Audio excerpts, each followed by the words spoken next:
मैं ज्योतिषविद आचार्य पंडित एस के तिवारी हरणी का ज्योतिष में अपने प्रिय सभी दर्शकों का हार्दिक स्वागत करता हूं। आज के वीडियो में मैं बताऊंगा कि कुंडली के कुछ अशुभ योगों का अशुभ फल और उससे निवारण के उपाय कि आपको उन अशुभ फलों के निवारण के लिए कौन सा रत्न धारण करना चाहिए। इस संदर्भ में आज हम बात करेंगे। तो चलिए बिना किसी देर के हम वीडियो को स्टार्ट करते हैं। देखिए, कुंडली में ग्रहों की स्थितियों से कुछ ऐसे अशुभ योग बन जाते हैं जो जीवन में बहुत बड़ी परेशानियां पैदा कर देते हैं। काम काज, दिनचर्या आदि पर बुरा व हानिकारक प्रभाव भी देने वाले बन जाते हैं। सफलता असफलता में तब्दील हो जाती है। स्वास्थ्य पर भी इसका बुरा प्रभाव पड़ता है। तो आज मैं ऐसे कुछ 3 अशुभ योगों के बारे में बता रहा हूं और उन्हें दूर करने के उपाय भी बताऊंगा। तो चलिए हम स्टार्ट करते हैं कि सबसे पहला जो अशुभ योग है वो बनता है, उसको अपन दुर्योग के नाम से जानेंगे। कौन सा दुर्योग? इसका नाम ही यानी अशुभ योग होता है। अब दुर्योग कैसे बनता है? देखिए, यदि दशमेश यानी दसम भाव का स्वामी, इस भाव में जो भी राशि, वैसे ये 10वां घर है, ये पहला घर है, यहां से आप काउंट करेंगे तो ये 10वां घर आ जाता है, 10वां भाव आ जाता है। इस 10वें भाव में जो भी राशि होगी उसका स्वामी, यहाँ जो भी जिस नंबर की भी राशि होगी उसका स्वामी, मैंने पहले राशियों के स्वामियों के बारे में बहुत कई बार बता चुका हूँ। तो 10वें भाव में जो भी राशि होगी वो दशमेश कहलाएगा, उसका स्वामी। तो यदि दशमेश 6, 8, 12 में, यानी अगर एक उदाहरण के तौर पर अपन मान के चलते हैं कि यहाँ 2 नंबर की राशि है, उदाहरण है 2 नंबर, यानी वृषभ राशि, वृषभ राशि का स्वामी बन जाता है शुक्र बन जाता है। यदि शुक्र 6, 8, 12, ये छठा भाव है, ये 8वां भाव है और ये 12वां भाव है। यदि 10वें भाव का स्वामी, जिस 10वें भाव में जो भी राशि होगी उसका स्वामी यदि छठे, 8वें या 12वें भाव में बैठा है, मान लीजिए शुक्र या तो यहाँ बैठा है, यहाँ बैठा है, यदि यहाँ 10वें भाव में मान लो दूसरी राशि है तो शुक्र हो गया, या यहाँ बैठा है, कहीं से पाप दृष्टि भी है या पाप ग्रह भी साथ में है, तो वो दुर्योग बना देता है। जब ये दुर्योग बनता है तो ऐसा व्यक्ति अपनी योग्यता और क्षमता के अनुसार कार्य नहीं कर पाता, या अपनी योग्यता और क्षमता के अनुसार जो कार्य करेगा तो उस कार्य का उसको फल नहीं मिल पाता। परदेश, ऐसे व्यक्ति को परदेश में या जन्म स्थान से दूर रहना पड़ सकता है। उसकी मजबूरी हो जाएगी कि वो अपने जन्म स्थान में नहीं रह पाएगा, या तो परदेश में निवास करेगा या जन्म स्थान से दूर ही रहना पड़ सकता है। अगर कोई किसी भी व्यवसाय, धंधे या नौकरी में है वो व्यक्ति, तो उसमें उसको उन्नति नहीं मिलती, उन्नति तो नहीं मिलती, साथ ही व्यवसाय अगर कर रहा तो व्यवसाय में भी हानि होती है। अगर नौकरी कर रहा तो नौकरी में कोई ना कोई व्यवधान आ जाएगा या लांछन लग जाएगा, उसके ऊपर कोई ना कोई कलंक लग सकता है।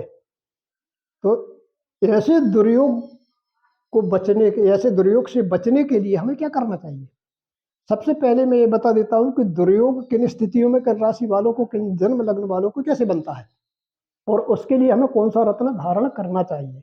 देखिए, अगर किसी के वृषभ लग्न है यहाँ कुंडली में, वृषभ लग्न यानी यहाँ अगर 2 नंबर लिखा है तो वृष लग्न की कुंडली हो गई। तो वृष लग्न वालों के लिए यदि 10म भाव का स्वामी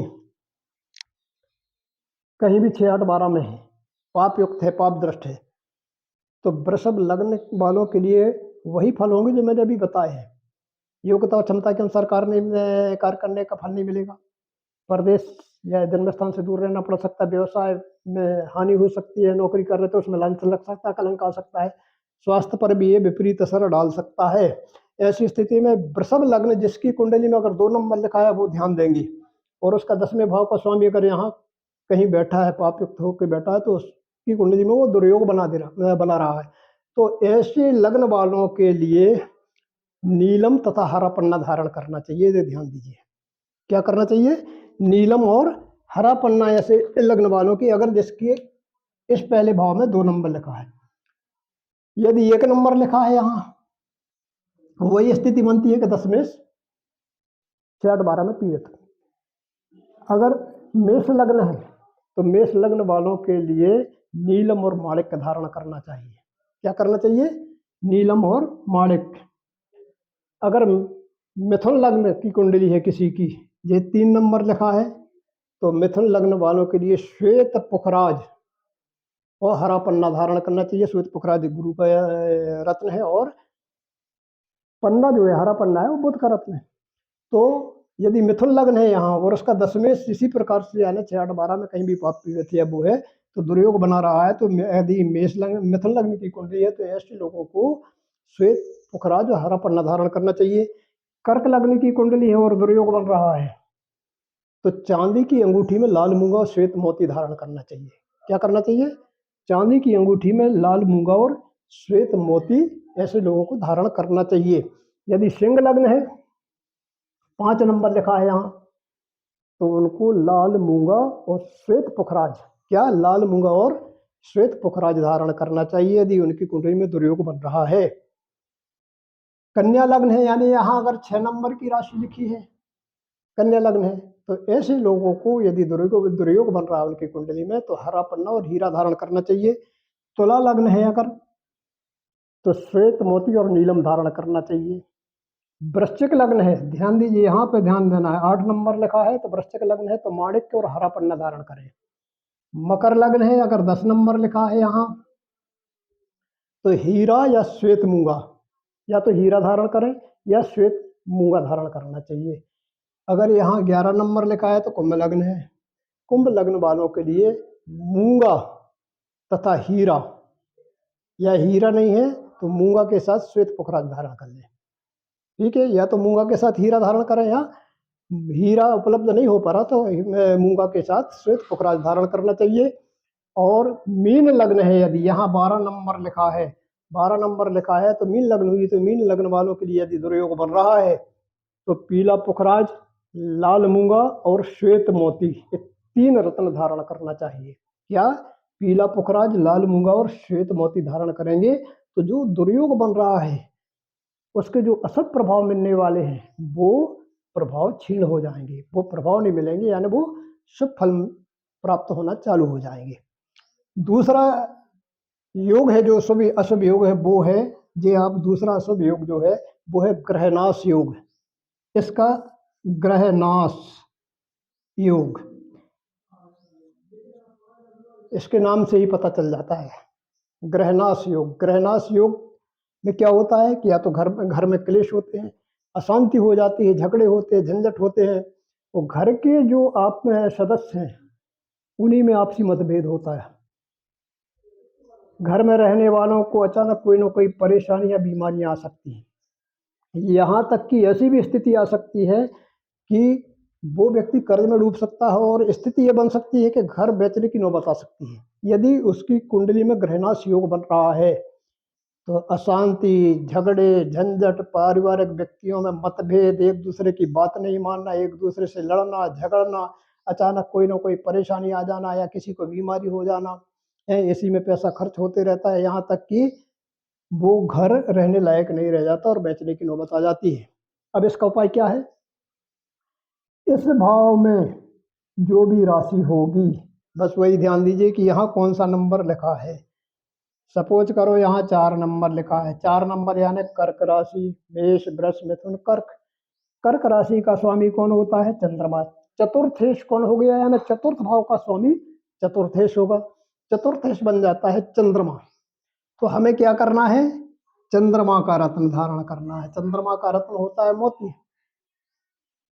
तो चतुर्थेश का यदि ग्रह नाश योग बन रहा है, यानी चतुर्थेश यदि, अब यार बनेगा कैसे कि जो चौथे भाव का स्वामी है, जैसे यहाँ कौन सी राशि है? चंद्रमा।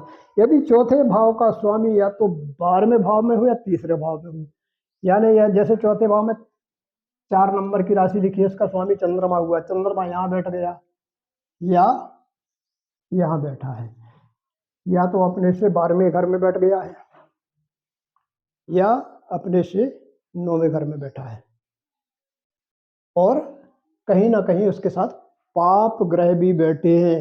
मान लीजिए यहाँ पर चंद्रमा के साथ राहु बैठ गया, मंगल बैठ गया, यहाँ बैठ गया राहु, शनि बैठ गया, पाप ग्रह जो है। तो चतुर्थेश यदि 12वें भाव में या तीसरे भाव में पाप ग्रहों से युक्त है, या साथ ही पाप ग्रहों की दृष्टि भी पड़ रही हो उस पर, किसी तरह से वो पीड़ित हो, या कहीं इन भाव में वो अशुभ यानी नीच राशि में बैठा हो। हर ग्रह की हमने नीच राशि के बारे में बताया। चंद्रमा की नीच राशि जैसे वृश्चिक होती है 8 नंबर की होती है, मंगल की कर्क होती है 4 नंबर की होती है। तो जो भी यहाँ इस भाव में जो भी राशि का नंबर लिखा होगा उसका स्वामी चतुर्थेश होगा। चतुर्थेश अगर 12वें या तीसरे भाव में पाप ग्रहों के साथ बैठा हो, पाप ग्रहों की दृष्टि हो, या किसी अपनी अशुभ राशि में बैठा हो, नीच राशि में बैठा हो, या अपनी शत्रु राशि में बैठा हो, तो वो ग्रहनाश योग बना देता है। और ग्रहनाश योग में वही होता है कि घर में क्लेश होगा, अशांति होगी, झगड़े झंझट होते रहेंगे, घर के लोगों में आपसी मतभेद बना रहेगा, एक दूसरे की बात नहीं मानेंगे, घर में रहने वालों को अचानक कोई ना कोई परेशानी या बीमारी लगी रहेगी, और स्थिति ये तक आ जाती है कि घर में इतने तक की नौबत आ सकती है। तो इसके लिए सबसे पहले चतुर्थेश का रत्न धारण करना पड़ेगा। जो भी इस भाव का स्वामी है उसका जो भी रत्न होगा, जैसे सूर्य का रत्न माणिक होता है, चंद्रमा का रत्न मोती होता है, बुध का रत्न पन्ना होता है, मंगल का रत्न मूंगा होता है। मैंने रत्नों के बारे में भी वीडियो बनाया है, आप उसको देखेंगे, मेरे वीडियो देखेंगे तो पता चल जाएगा कि किस ग्रह का रत्न कौन सा होता है। उपरत्न भी लिखे हैं मैंने कि उपरत्न भी कौन से होते हैं। तो चतुर्थेश का रत्न धारण करना पड़ेगा, तथा मंगलवार को दुर्गा जी और हनुमान जी की उपासना करनी चाहिए। तो ऐसे व्यक्तियों की जिनकी कुंडली में ग्रहनाश योग बनता है, उसके जो अशुभ फल मिलते हैं उन अशुभ फलों में कमी आ जाएगी, और वो अशुभ फल नष्ट हो सकते हैं यदि वो चतुर्थेश का रत्न धारण कर लें, और साथ ही मंगलवार के दिन दुर्गा जी और हनुमान जी की उपासना चालू कर दें। तो दूसरा योग ये ग्रहनाश हो गया। तीसरा योग होता है जो अशुभ योग है, वो है देह कष्ट। अब देह कष्ट योग कैसे बनता है? लग्नेश योग है। लग्नेश यानी लग्न भाव का स्वामी, 1 नंबर घर में जो भी राशि लिखी होगी उसका स्वामी लग्नेश कहलाता है। तो लग्नेश यदि पाप युक्त होकर कहीं भी 8वें भाव में बैठा है, सपोज करो कि लग्नेश यहाँ गुरु है, यानी यहाँ 9 नंबर या 12 नंबर की राशि लिखी है, ये ध्यान दीजिए। तो वो 9 नंबर धनु, 12 नंबर मीन राशि, इसका स्वामी कौन होता? गुरु। तो लग्नेश कौन बन गया? गुरु। अब गुरु कहाँ बैठ गया? 8वें भाव में, यानी लग्नेश कहाँ बैठ गया? 8वें भाव में बैठ गया। और इस 8वें भाव में ध्यान दीजिए कि या तो उसके शत्रु की राशि हो। अब जैसे मान लो यहाँ 9 नंबर की, तो 9, 10, 11, 12, 1, 2, 3, 4, तो यहाँ तो गुरु उच्च का हो जाएगा। तो लग्नेश यानी यहाँ उच्च का रहेगा तो वो शुभ रहेगा। या 12 नंबर की राशि है तो 12, 1, 2, 3, 4, 5, 6, 7, तो यहाँ आ जाएगी तुला राशि। तुला राशि शत्रु राशि है। यहाँ अगर गुरु बैठ गया है, गुरु बैठा है अगर, तो वो अशुभ स्थिति हो गई। या गुरु पर पाप दृष्टि पड़ रही है, या पाप ग्रह भी बैठ गए, या गुरु को अष्टक में बहुत कम पॉइंट मिल रहे हैं, या गुरु अपनी वृद्धावस्था में 0 से 6 अंश के बीच में है, बहुत से ऐसे कारण हैं। या किसी पाप ग्रह की दृष्टि है। तो लग्नेश यदि अष्टम भाव में पापयुत है या पीड़ित है तो वो देह कष्ट योग बना देता है। अब देह कष्ट योग बनाने में, या फिर जहां अष्टम भाव में जो भी ग्रह बैठा है, देखिए कि वह किस नक्षत्र में है, ये ध्यान देने की जरूरत है। कुंडली में रहता है, आप देखेंगे कुंडली के ऐप निकालेंगे तो हर ग्रह का एक नक्षत्र, तो 8वें भाव का अष्टम जो भी स्वामी है या 8वें भाव में जो भी ग्रह बैठा है, देखिए कि वो किस नक्षत्र में है। अब वो नक्षत्र और उसका जो जन्म नक्षत्र है, यानी जिसमें चंद्रमा रहता है, वो जन्म नक्षत्र कहलाता है। तो वो जन्म नक्षत्र से 8वें भाव में जो ग्रह बैठा है, जिस नक्षत्र में बैठा है, क्या जन्म नक्षत्र से उस ग्रह का नक्षत्र तीसरा तो नहीं पड़ रहा, 5वां तो नहीं पड़ रहा, या 7वां नक्षत्र तो नहीं पड़ रहा? जैसे मान लीजिए कि चंद्रमा जन्म नक्षत्र अश्विनी है, और यहाँ जो भी ग्रह बैठा है अश्विनी, भरणी, मृक्ष अश्विनी भरणी कृतिका। तीसरा कौन आ गया? कृतिका में तो नहीं बैठा, अश्विनी भरणी कृतिका, रोहिणी मृगशिरा, मृगशिरा में तो नहीं बैठा, आर्द्रा है, और पुनर्वसु। इन नक्षत्रों में सीधा सीधा ये है कि जन्म नक्षत्र से तीसरा, पांचवा या सातवां नक्षत्र नहीं होना चाहिए जिसमें आठवें भाव में बैठा ग्रह हो। अगर तो ये कौन से नक्षत्र कहलाते हैं? तीसरा नक्षत्र विपत नक्षत्र हो जाता है, पांचवा प्रत्यरी हो जाता है, और सातवां नक्षत्र बध है, ये तारा कहलाती है। तो या तो विपत तारा में ना हो, प्रत्यरी तारा में ना हो, और बध तारा में नहीं होना चाहिए। तो जो भी ग्रह आठवें भाव में बैठा है, जिस नक्षत्र में बैठा है, और जन्म नक्षत्र जो वहां से आप काउंट करेंगे कि उसका नक्षत्र कौन सा पड़ रहा है, तीसरा तो नहीं पड़ रहा, पांचवा तो नहीं पड़ रहा है, सातवां अगर पड़ रहा है तो वो इन अशुभ ताराओं में है।